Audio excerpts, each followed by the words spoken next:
दिल की दुनिया बदले तो बाहर की दुनिया खुद ब खुद बदल जाती है। इंसान के सुकून की असल जड़ उसका ताल्लुक अल्लाह से है। जब दिल अल्लाह के जिक्र से रोशन हो जाए तो गम खुद ब खुद हल्के हो जाते हैं।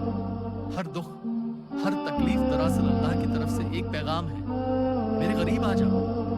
सच्चे दिल से मांगी गई दुआ कायनात का रुख बदल सकती है। रात का आखिरी पहर वो वक्त है जब रब अपने बंदे से सबसे ज्यादा करीब होता है। जो शख्स दुनिया के शोर में भी अल्लाह को याद रखे, अल्लाह उसे दुनिया और आखिरत की फलाह अता करता है। असल इल्म वो है जो दिल को झुका दे, न कि जबान को ऊंचा करे। आखिर में रूहानियत का राज दुनिया से नहीं, दिल की खामोशी से खुलता है।